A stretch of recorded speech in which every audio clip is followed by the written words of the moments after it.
ও দুনিয়ার মুসলমান, আমি আমার মূল আলোচনার দিকে আসতে চাই। বাজান খেয়াল করেন, আল্লাহ পাক রব্বুল আলামিন বলতেছেন, লাকাদ মান্নাল্লাহু আলাল মুমিনিনা ইয বাআসা ফীহিম রাসূলা।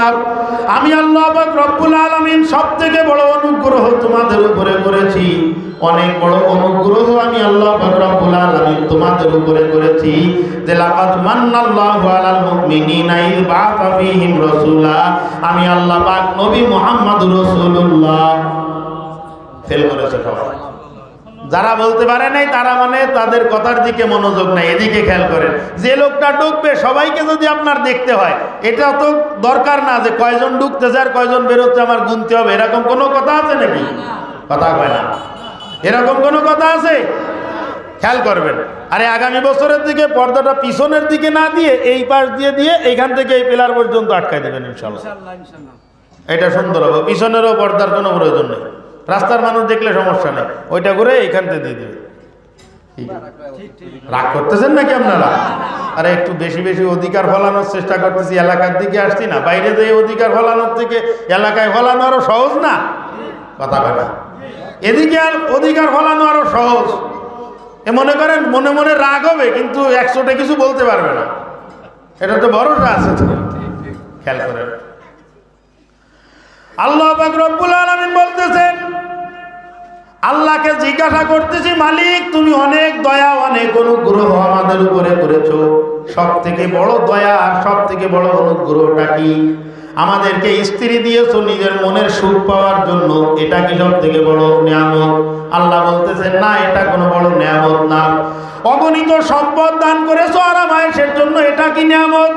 এটা অবশ্যই নিয়ামত, কিন্তু এটা এরকম বড় নিয়ামত না। পিতামাতা দিয়েছো, তাদের দিকে তাকায় তাকায় হজের সওয়াব আদায় করবো, এই জন্য এটা সব থেকে বড় নিয়ামত না। তাহলে সব থেকে বড় নিয়ামত তুমি আমাদেরকে কি দিয়েছো? আল্লাহ পাক রব্বুল আলামিন বলতেছেন, লাকাদ মান্নাল্লাহু আলাল মুমিনিনা ইয বাআসা ফীহিম রাসূলা। আমি আল্লাহ পাক রব্বুল আলামিন সব থেকে বড় অনুগ্রহ তোমাদের উপরে করেছি, নবী মুহাম্মদুর রাসূলুল্লাহ আওয়াজ করে বলেন সাল্লাল্লাহু আলাইহি ওয়াসাল্লামকে তোমার নবী বানিয়েছি। এমন একজন নবীকে আমি তোমার নবী বানাইছি, এমন একজন ব্যক্তিত্ব, সর্বকালের সর্বযুগের সর্বশ্রেষ্ঠ মহামানব। কথা কোন ঠিক? সর্বকালের সর্বযুগের সর্বশ্রেষ্ঠ মহামানব, যার মতো আগেও কেউ ছিল না, তার জামানায়ও কেউ ছিল না, এবং কিয়ামত পর্যন্ত তার মতো আর কেউ হবে না। জোরে বলেন সুবহানাল্লাহ। হবে বাজান? তার মতো আর কেউ হওয়া সম্ভব না। আমি এই কথাটাকে বোঝানোর জন্য আমি আমার মতো করে একটা উদাহরণ দিই। এদিকে খেয়াল করো, কথা বলবো না, চুপ। একটা লোক মোটরসাইকেল বানায়, তৈরি করে, যে এই লোকটা তৈরি করে করে বিক্রি করে। হঠাৎ ওই লোকের মনে হইল যে একটা গাড়ি বানাবো যেটা আমি নিজে চালাবো। এই নিয়াত করে যদি কেউ বানায়, তাহলে যেগুলো বাজারে বিক্রি করেছে ওইগুলোর থেকেও নর্মাল হয়ে যায়। কথা কয় না? এর থেকে নর্মাল হবে না। তার মনের মতো করে যত সুন্দর করা সম্ভব, কি করা, যত সুন্দর করা সম্ভব তার থেকেও সে সুন্দর করার চেষ্টা করে। আল্লাহ পাক রব্বুল আলামিন তার হাবিব সাল্লাল্লাহু আলাইহি ওয়াসাল্লামকে বানাইছেন নিজের কুদরতি হাতে, ভালোবেসে, ভালোবাসার যতটুকু পরিমাণ ছিল সমস্ত ভালোবাসাটুকু ঢেলে দিয়ে আল্লাহ পাক তার হাবিবকে নিজের হাতে তৈরি করেছেন। ধরে বলেন সুবহানাল্লাহ। মাথার থেকে পাও পর্যন্ত শারীরিকভাবে যেরকম আমার নবীর মধ্যে কোনো খুঁত ছিল না, আভ্যন্তরীণ ভাবেও আমার রসুলের মধ্যে কোনো রকম কোনো ত্রুটি বিচ্যুতি ছিল না, কোনো রকম কিচ্ছু ছিল না। তার মতো মানুষ হওয়াই সম্ভব না। এই রকম একজন মানুষকে তোমাদের নবী বানাইছি, এইটা হলো সব থেকে বড় অনুগ্রহ। মাওলানা ইব্রাহিম সাহেব যে আলোচনা করেছেন, উনার ওই আলোচনা ধরে আমি ওর পর থেকে বলার চেষ্টা করতেছি। খেয়াল করেন, উনার আলোচনার মধ্যে একটা কথা ছিল সিরাতাল মুস্তাকিম। সিরাতে মুস্তাকিম কাকে বলা হয়? আমার নবী যেই পথের উপরে চলেছে ওই পথটাকেই সিরাতে মুস্তাকিম বলে। একদম সহজ পরিচয়। আমার নবী যে পথের উপরে চলেছে সেই পথটাকেই সিরাতে মুস্তাকিম বলে। এর বাহিরে সিরাতে মুস্তাকিম আর নাই, হইতে পারে না, হওয়া সম্ভব না। আমার নবীর আদর্শের বাইরে কোনো পথ নাই। আল্লাহ পাক রব্বুল আলামিন যদি চাইতেন তাহলে ফেরেশতাকে নবী বানাইতে পারতেন। ও বাজান, আল্লাহ যদি চাইতেন তাহলে কোনো জিনকে নবী বানাইতে পারতেন। আল্লাহ পাক রব্বুল আলামিন বলতেছেন যে আমি মানুষকে নবী বানাইছি কেন? যাতে করে সিরাতে মুস্তাকিমটা পাইতে তোমাদের জন্য সহজ হয়ে যায়। ধরে বলেন সুবহানাল্লাহ। সিরাতে মুস্তাকিম পাওয়ার জন্য মানুষ হওয়া লাগবে কেন? এই কথাটাকে বোঝার জন্য খুব ভালো করে খেয়াল করবেন বাজান। ছাত্র পড়াই আমার কাছে, এটাও একটা ক্লাসের মতো। এখানে যা শুনবেন এটা মুখস্থ থাকবে ইনশাল্লাহ, যদি কান দিয়ে খেয়াল করে যদি শোনেন, একদম হুবহুয়ে ওয়াজ মনে থাকবে আপনার যদি খেয়াল করে শোনেন। মানুষ বানান, মানুষের মধ্য থেকে নবী বানানো হলো কেন? তার আগে বলেন বুঝে নেই আমরা জিন কাকে বলে আর ফেরেশতা কাকে বলে। জিন বলা হয় হুয়া জিসমুন নারিয়ুন ইয়াতাশাক্কালু বিআশকালিন মুখতালিফাতিন ইয়াগুতু ওয়া ইয়াবুলু ওয়া ইয়াতাযাওয়াজু ওয়া ইয়াকুলু ওয়া ইয়াশরাবু। এটাকে বলা হয় জিন। জিন বলা হয় আগুনের তৈরি একটা শরীর পলা। জিন কিসের তৈরি? সবাই বলে না কিসের তৈরি? আগুনের তৈরি। তিনজনে কথা বলতেছে না, সে শুরুতে ব্যাপার কি? আপনি অসন্তুষ্ট ভাই? জিন আগুনের তৈরি। আর এদের বৈশিষ্ট্য কি? ইয়াতাশাক্কালু বিআশকালিন মুখতালিফাতিন, বিভিন্ন সময় বিভিন্ন আকৃতি ধারণ করতে পারে। যখন যে আকৃতি মনে চায় সেটা সে ধারণ করতে পারে। আর ইয়াগুতু ওয়া ইয়াবুলু ওয়া ইয়াকুলু ওয়া ইয়াশরাবু ওয়া ইয়াতাযাওয়াজু, এরা পায়খানা করে, প্রস্রাব করে, খায়, পান করে, বিবাহ শাদী করে, সবকিছু করে। এটাকে বলা হয় জিন। ফেরেশতা হুবহুয়ের বিপরীত। হুয়া জিসমুন নূরিয়্যুন ইয়াতাশাক্কালু বিআশকালিন মুখতালিফাতিন লা ইয়াগুতু ওয়া লা ইয়াবুলু ওয়া লা ইয়াবুলু ওয়া লা ইয়াকুলু ওয়া লা ইয়াশরাবু ওয়া লা ইয়াতাযাওয়াজু। ফেরেশতা বলা হয় নূরের তৈরি শরীর। ফেরেশতা কিসের তৈরি? নূরের তৈরি।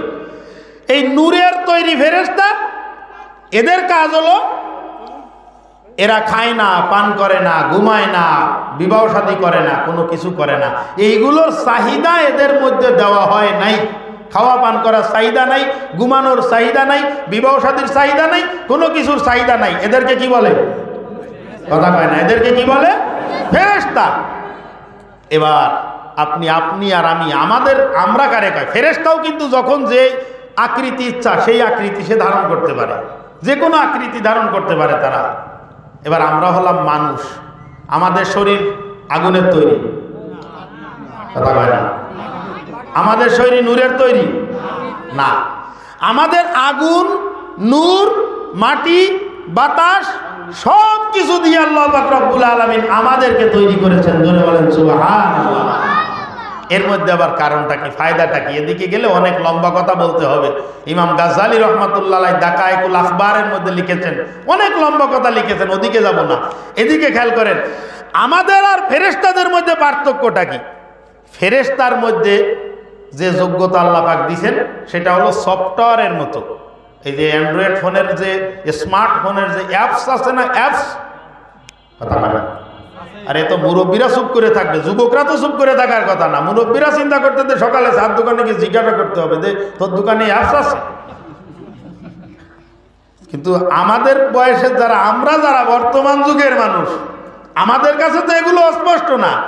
ফেরেশতাদের মধ্যে আল্লাহ পাক রব্বুল আলামিন ইবাদত নামক একটা অ্যাপস ইনস্টল দিয়ে রাখছেন, এমন সুন্দর করে সেট করে দিছে, ওইটা ছাড়া বিকল্প কোনো কিছু ফেরেশতা বোঝেই না।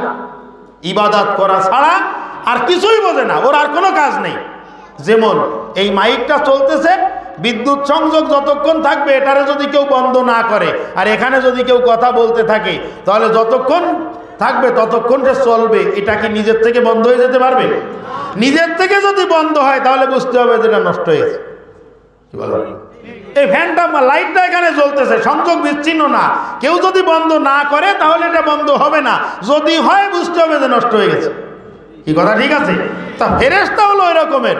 আল্লাহ পাক রব্বুল আলামিন সৃষ্টি করেছেন, করে বলেছেন যে সারাদিন 24 ঘন্টা শুধু আমার পবিত্রতা গুণগান বর্ণনা করবি, তোদের আর কোনো কাজ নাই।